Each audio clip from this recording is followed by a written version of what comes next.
Les cas de déracinement se multiplient rapidement sur le continent. Dans la seule région du Sahel, les cas sont passés de 217 000 à un niveau de 2,1 millions fin 2021, selon les données du Haut Commissariat des Nations Unies pour les réfugiés. En Afrique de l'Est, le nombre de réfugiés a presque triplé, passant de 1,82 million en 2012 à près de 5 millions depuis 2022, dont 300 000 nouveaux réfugiés au cours de l'année 2021. Sur l'ensemble du continent, la situation mérite une attention des États et des partenaires selon l'Union africaine. Si parmi les crises les plus importantes et aux conséquences humanitaires alarmantes se trouvent en Afrique, avec plus de 30 millions de personnes déplacées, de réfugiés et de demandeurs d'asile.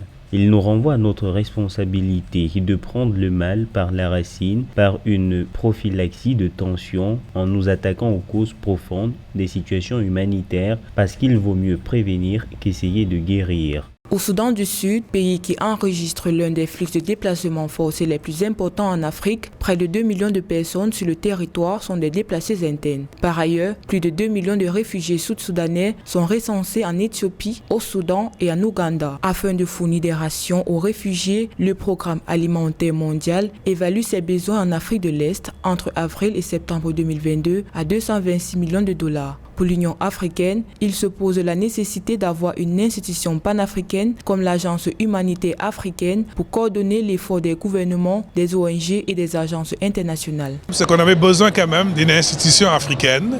Si n'existait pas, il faut la créer, dédiée essentiellement à coordonner l'intervention africaine sur les questions de crise humanitaire. Et donc avoir une institution sur le plan de la gouvernance, elle est extrêmement importante.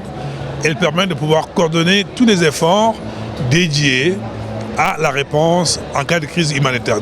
Les déplacements forcés sont surtout dus aux conflits prolongés, aux conflits intercommunautaires, aux persécutions et violations des droits humains, à l'insécurité alimentaire et l'accès limité aux services sociaux de base, entre autres. Pour limiter l'exode des populations dans les pays touchés par les conflits, les agences internationales préconisent de penser à des stratégies qui ne sont pas uniquement militaires. Mais pour nous, HCR, pour nous, Nations Unies, et pour nous, acteurs humanitaires, la réponse vient du besoin de n'investir pas uniquement dans la réponse sécuritaire et dans les armes, mais d'investir grandement, au contraire, dans le développement. De ces régions. Ce n'est pas l'intégralité des pays, il y a des zones assez développées dans ces pays.